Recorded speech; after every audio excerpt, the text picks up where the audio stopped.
For nearly 1 million years, the Arctic has been a kingdom ruled by ice and snow. A vast frozen world, eerily silent and unforgiving.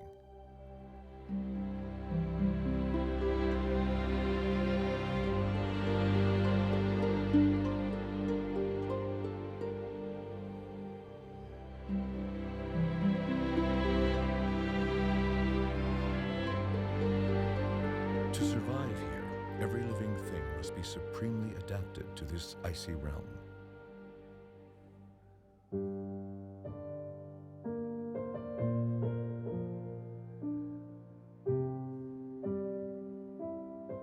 For the people of the Arctic, who have made this their home for thousands of years, relying on ice has always been a way of life.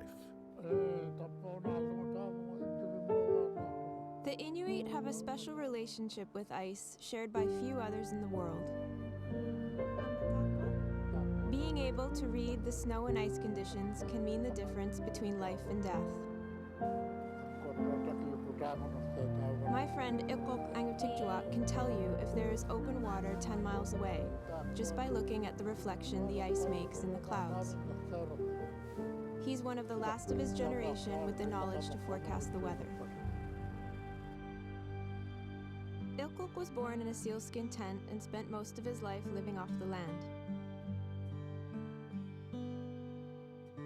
It was a nomadic life driven by the seasons, in a world dominated by ice and snow for 9 months of the year. Ilkok learned how to fish and hunt and build an igloo. By the time he was a teenager, he was already able to read the ice. I came up to the Arctic 18 years ago to study what the Inuit know about ice and climate change. I fell in love with the place and the people, and I've been living and working here ever since. Dr. Sherry Gearhart was destined to be an Arctic scientist. As a child in southern Ontario, she was fascinated with the North and devoured every book and TV special she could find. Good boy. Hi. That's a good boy. I never dreamed I'd have my own dog team. One day, I was given a pregnant sled dog by a friend who said, "Your team is going to be born in 2 weeks. You better get ready." It was the start of my real education up here. When my dogs are happy, I'm happy.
Hey, Isa.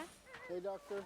How's the ice? Ice is picking. Sherry and her team have built a series of monitoring stations on the sea ice around Clyde River on Baffin Island. It's a very simple but effective technique.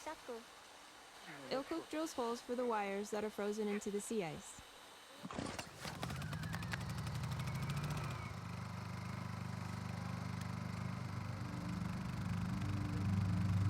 Isa Kidlock sends an electric current through the wire.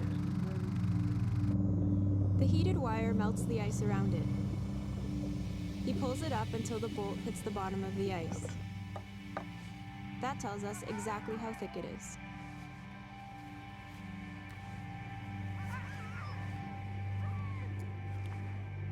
Every week, they return to take measurements. It's part of a larger global effort to understand the impact of climate change on the Arctic.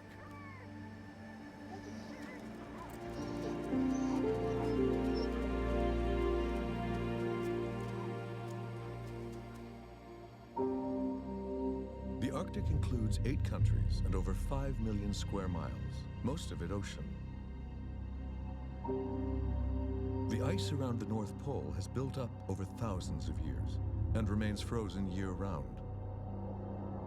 It keeps the Arctic cool even in summer by reflecting the sun's energy back out into space.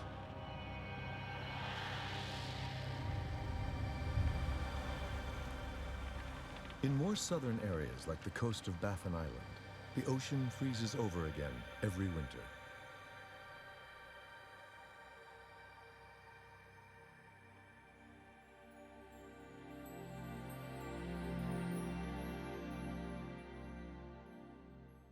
On the northern tip of Quebec, the thickness of sea ice is the #1 concern for Captain Grandy of the icebreaker, the MV Arctic. No, Captain. She's slowing down. Okay, we're trying full ahead. No, she's almost stopped. Midship? Pushing through ice that's 30 feet thick, the ship has traveled just 400 yards in 5 days. It's the only vessel for nearly 1,000 miles, and they must manage on their own.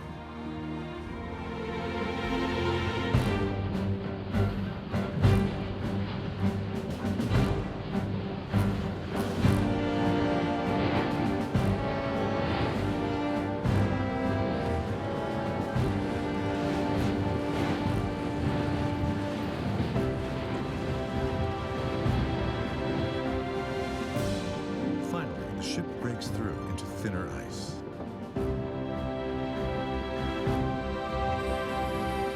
The MV Arctic is the lifeline for one of the most remote mines in the world. Ice is just one of the challenges of working this far north in the dead of winter. The temperature can drop below -50. Winds can reach hurricane strengths of 100 miles an hour or more. The only connection between the mine and the port is a 60-mile road that is sometimes impassable.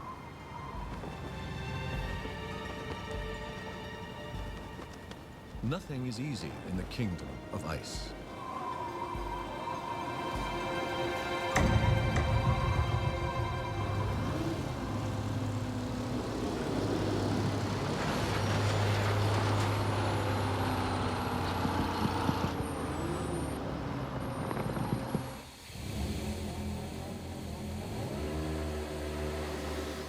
The Raglan mine is truly the ice mine.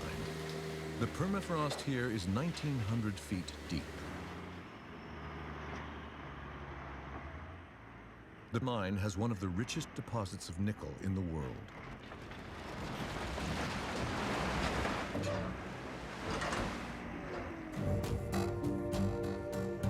Weather permitting, trucks take the concentrated ore to the waiting ship.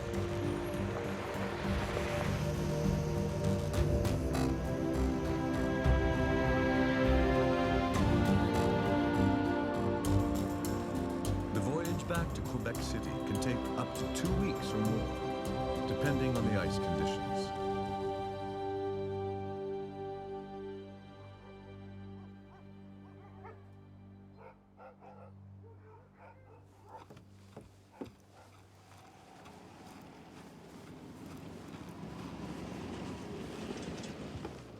Ilkok's been using his traditional knowledge his whole life to predict the weather.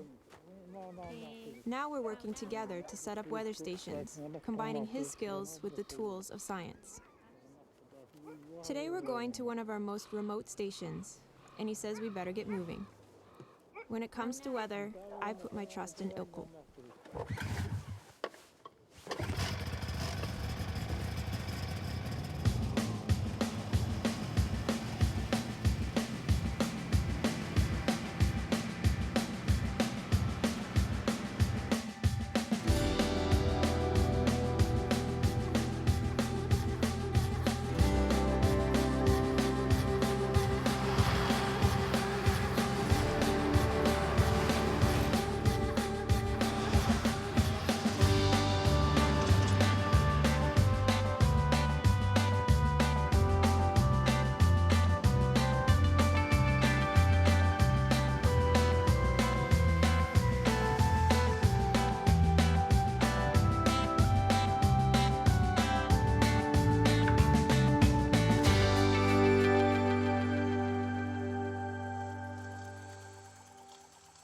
have 3 weather stations spread out along the coastline, and they are among the most remote and sophisticated on the planet.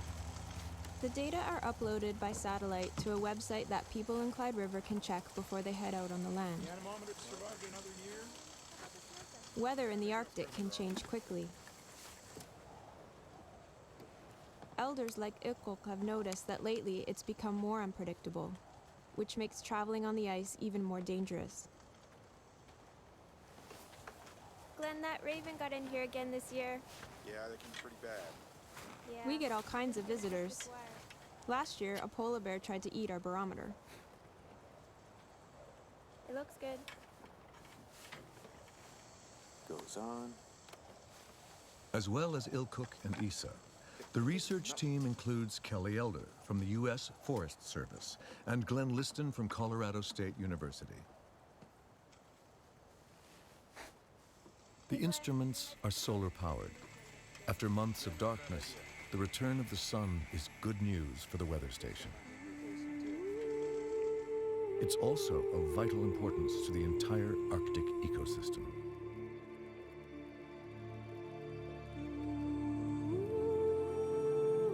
The sea ice may look sterile and impermeable, but the sun's rays can penetrate even the thickest ice. A whole garden of life feeds off that energy.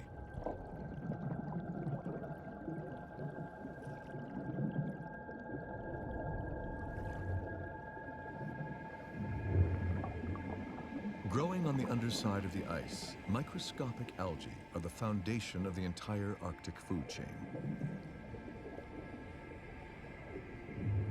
The algae feed a host of creatures, like shrimp and plankton, which in turn are food for other forms of life. Cold water holds more oxygen. The more oxygen, the more life there is. Parts of the Arctic Ocean are among the most productive ecosystems in the world.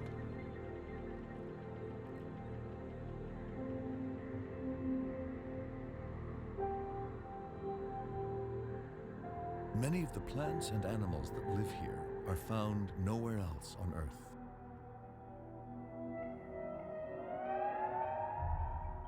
The Greenland shark is a prehistoric giant that can reach 20 feet in length. Dangling from its eye is a parasite that makes the shark almost blind. In return, the parasite reflects light, which may act as a lure for the shark's prey.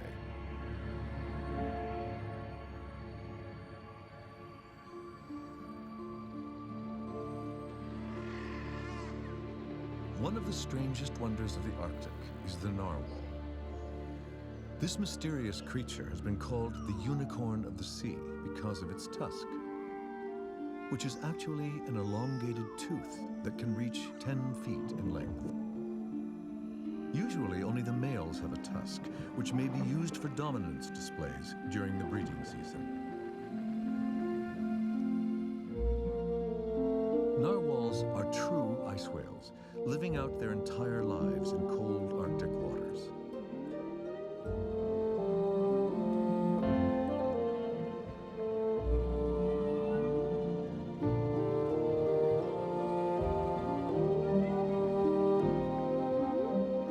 In the winter, they gather near open leads in the ice caused by currents.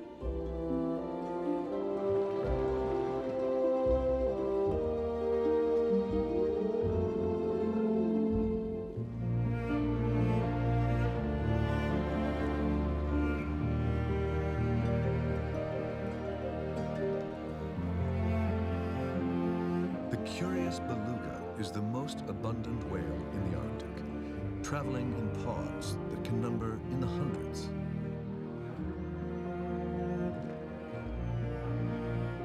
Belugas are sociable and very vocal. They use a huge repertoire of sounds to communicate with each other.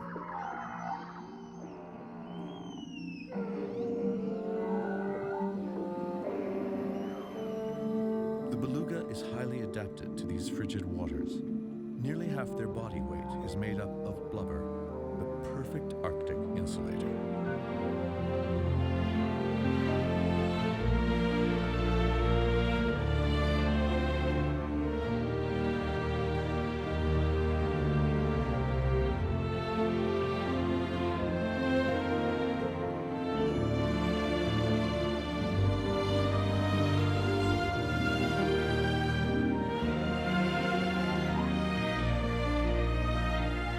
When spring comes and the ice starts to break up, the whales gather to feed at the floe edge where ice meets open water.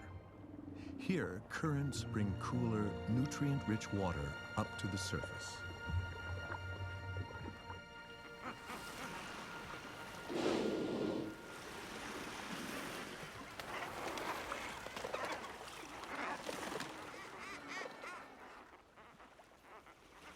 Spring is the time when the largest of the Arctic inhabitants, the bowhead whales, begin their annual migration.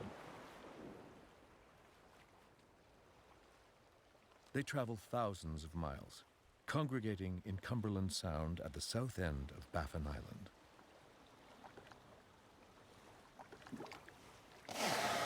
In these protected fjords, they feed and give birth to their young.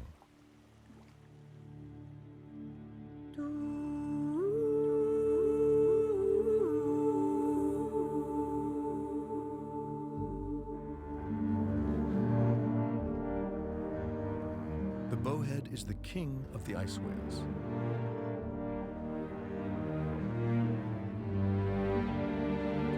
They can smash through ice a foot thick, using the ice pack to escape from killer whales.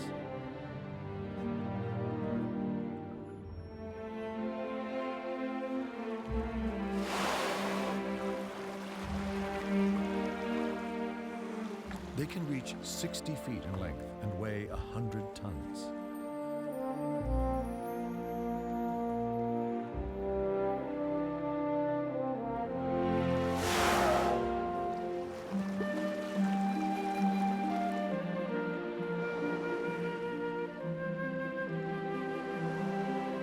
They can live for 200 years, longer than any other mammal on Earth.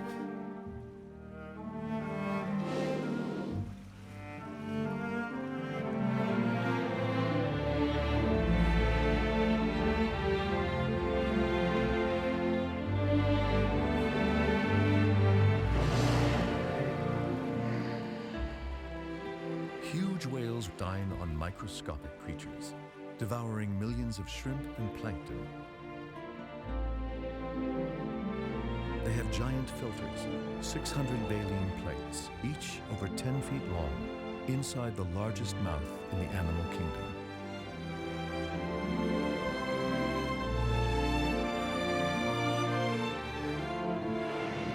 A century ago, they were driven to the edge of extinction, slaughtered for their baleen and blubber. Today, they are hunted for a very different reason. Bernard Leblanc is a marine biologist with the Canadian Department of Fisheries and Oceans. The bowhead has rebounded since the ban on whaling was put in place 50 years ago. We're not sure yet how many whales are out there and how healthy the population is. It's going to be difficult finding them in this ice. It's a little bit tricky, but I'm using old technology to do high-tech research. Like this? And pull back on the string. The arrows are fitted with hollow biopsy tubes that can penetrate the skin How many arrows are you and extract tiny samples of blubber. That tells me the identity and sex of the whales, and from that, I can figure out how many there are. Got it. The arrows are shot from a crossbow at close range, and his assistant, Susan Antpoler, is a rookie. It's easy to hit a stationary target on dry land. Hitting a surfacing whale from a moving boat is another matter.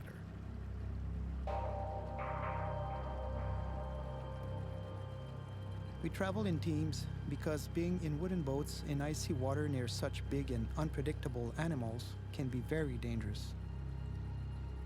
Our Inuit drivers have years of experience around these whales, and they know how to handle themselves.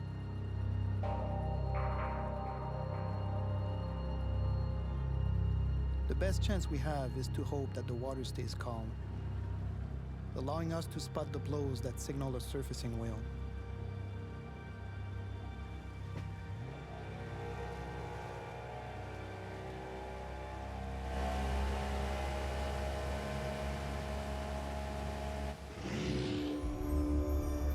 The whales usually only surface a few times to breathe before going for a dive that can last up to an hour.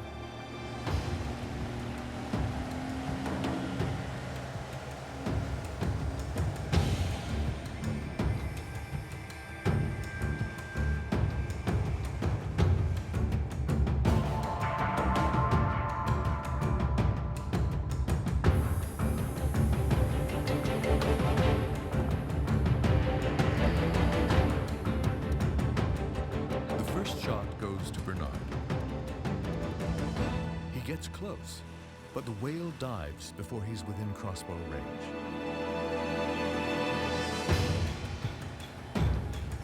Now it's Susan's chance.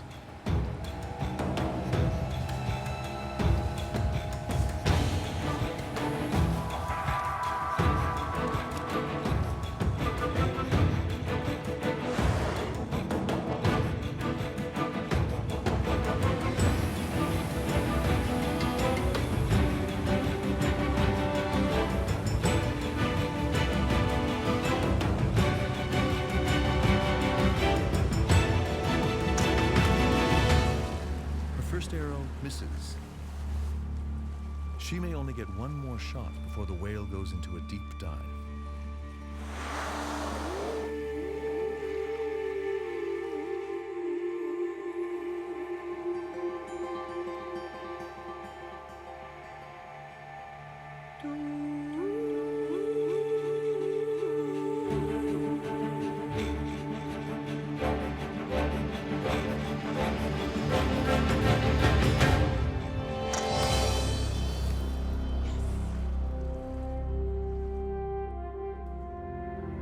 During the next 2 weeks, Bernard and his team will analyze samples from more than 100 whales. His research suggests that there are now over 20,000 bowheads in the Arctic.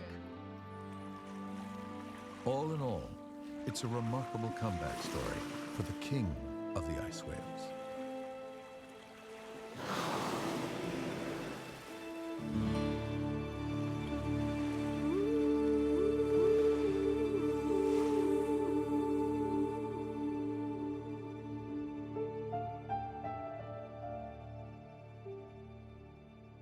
The Inuit and their ancestors depended on marine mammals. Every part of the animal was used for food, clothing, heat, and light. Nothing was wasted. Families were always on the move, relying on their dog teams to carry everything they needed for survival. The ice was their highway. Ikok's family hunted from the floe edge. They stayed on the ice as long as they could, right until breakup. In the spring, the ice may look stable, but it can change quickly. Even the best hunters can get into trouble. When Ikok was younger, he could hunt on the ice until late July. But things have changed. The ice season is over a month shorter than it used to be.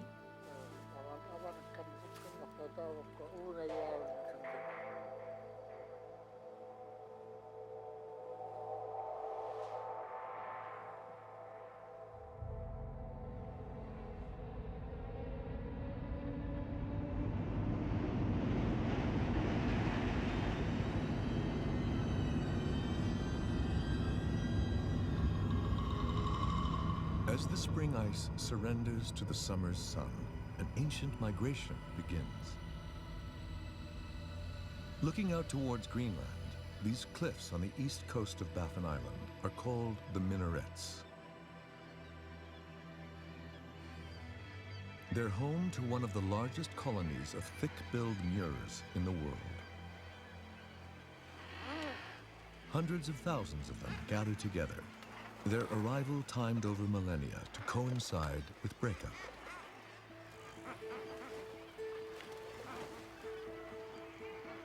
The thick-billed mure is a true icebird, an Arctic breeder that does best at the flow edge.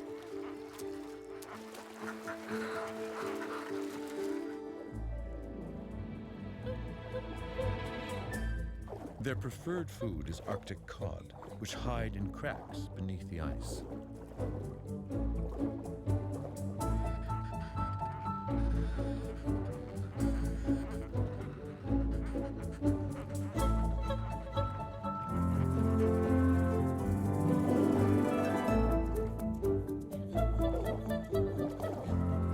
They're often called the penguins of the north, but these birds can fly.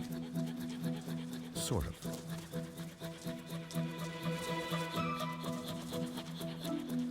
They have the smallest wings per body mass of any flying bird, which makes takeoffs uncertain, especially with a belly full of fish.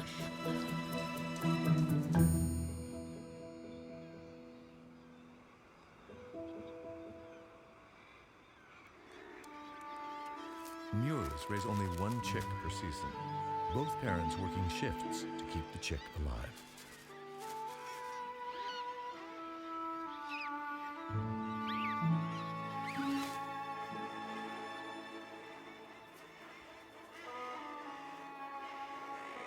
Even before their wings are fully developed, they will leap off the cliff and plummet to the sea.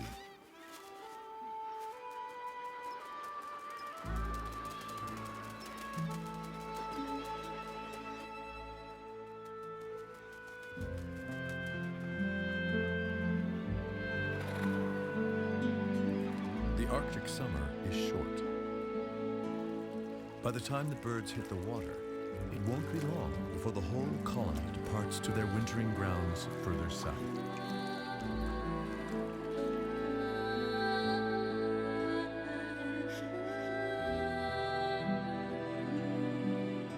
Winter comes first to the land. The open ocean holds the summer's heat longer. It takes considerable cooling before the sea ice forms again. The Inuit call fall the time of waiting.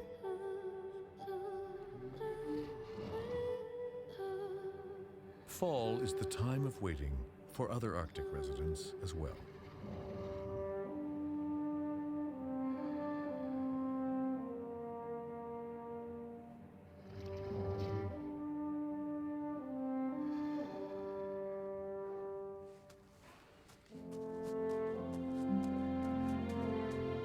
On the south shore of Hudson Bay, the ice bears await the return of freeze-up.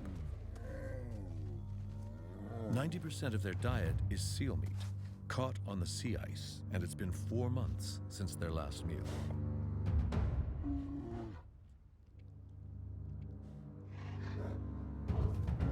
Hudson Bay has the highest concentration of polar bears in the world.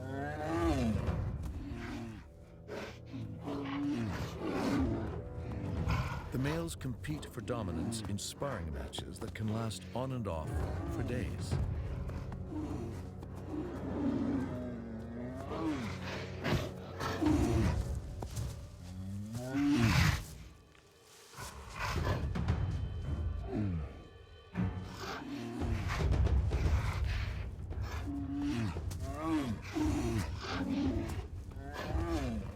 Usually, a bout ends in the traditional way with a pinning, but sometimes it looks more like tag team wrestling, with bystanders drawn into the action.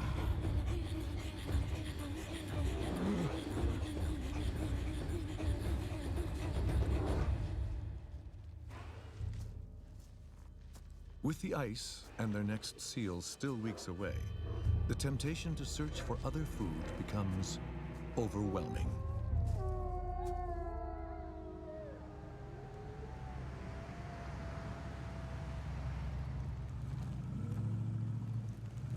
In the town of Churchill, Manitoba, October 31st is the busiest day of the year for Bob Winter, Natural Resources Officer and #1 bear patroller.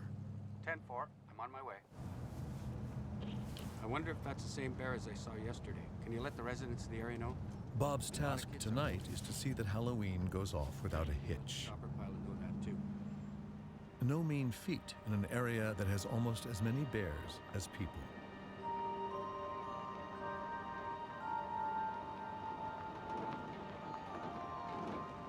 This fall, Bob's had over 200 bear incidents already, 12 in the past 4 days alone.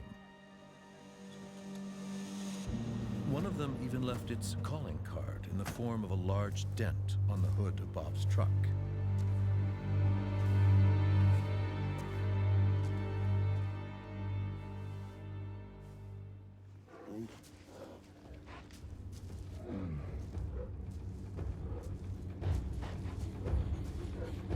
The last thing Bob needs is another bear, with Halloween just hours away.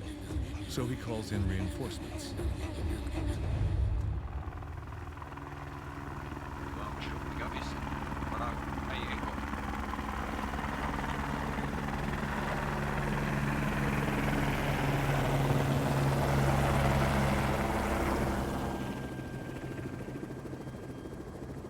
The noise and the blade wash persuade the bear to move away, out onto the river ice.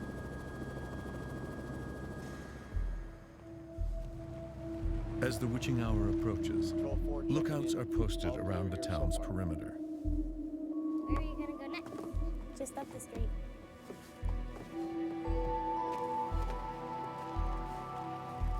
To be on the safe side, Bob has one rule. Okay, we'll see you later, Bob. No polar bear costumes allowed. Watch out for those bears. Good night, Mr. Windsor. All's well tonight in Churchill. But like the bears, Bob's hoping for an early freeze-up. Despite his best efforts, every fall some bears manage to enter town and have to be tranquilized and hauled off to jail.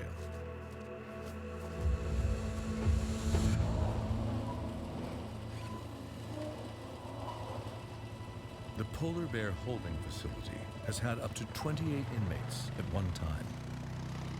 They're kept in isolation cells until they can be relocated up the coast.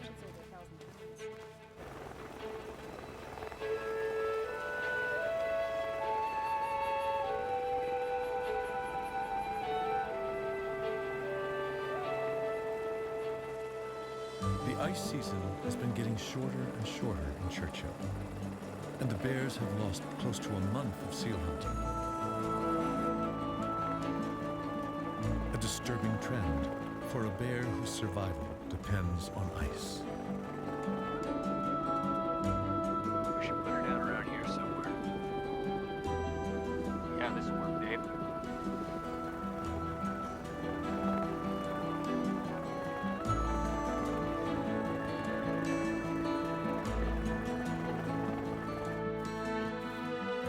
The care that is taken is in stark contrast to the old days. 50 years ago, the bears were considered a menace, and hundreds were shot.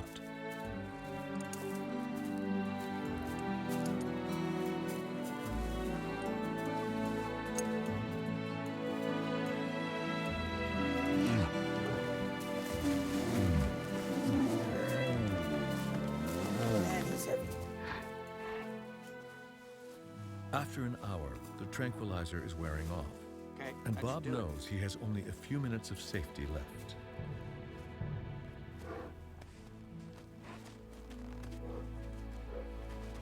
Another successful relocation.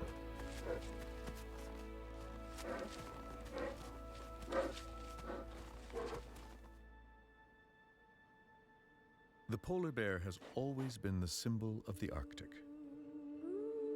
Now it's become the face of climate change and the threat it poses. But the real story is written in the ice. The Arctic Ocean still freezes over every winter. But the amount of ice that melts each summer has been increasing.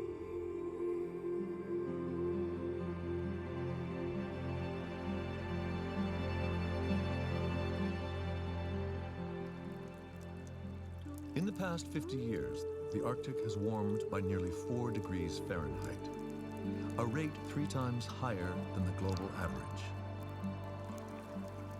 The Kingdom of Ice is in retreat.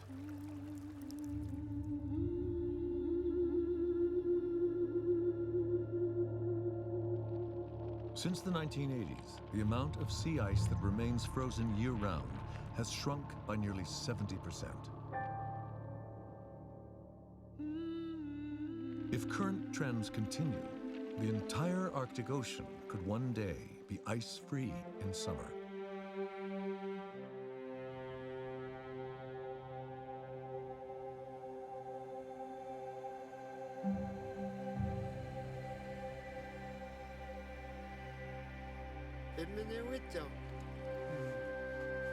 Ilkok spends as much time as possible on the ice, fishing and hunting to feed his family.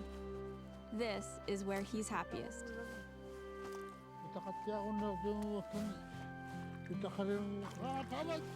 The Inuit have always adapted to change. Elders like Ilkok are important leaders in the effort to understand what's happening to the ice. Tatabe.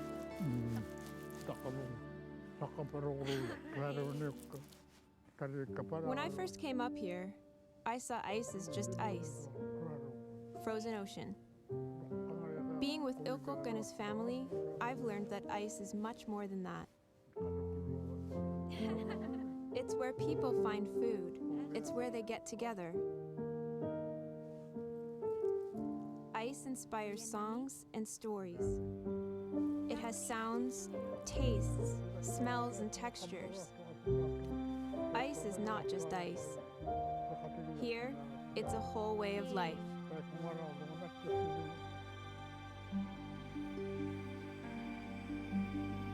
The Arctic can seem a harsh and inhospitable place to those who venture into it unprepared.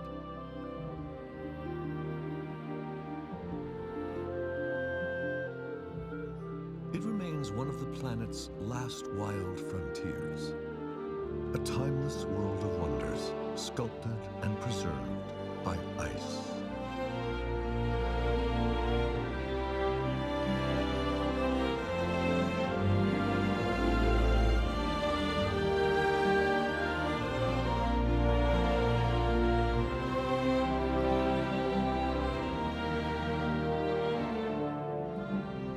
For the people and creatures of the Arctic, it is something much more profound. It's their home.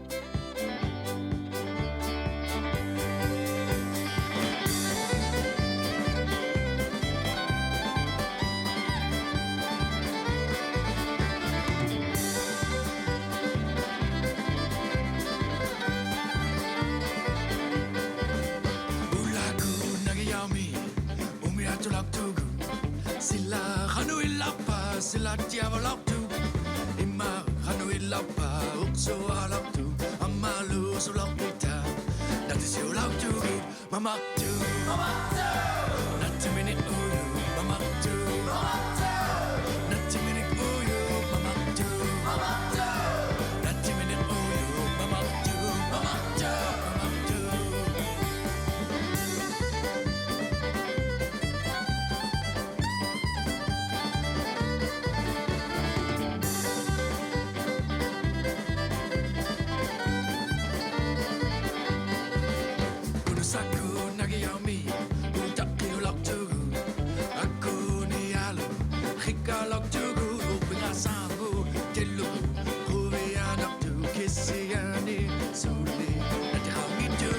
Mama,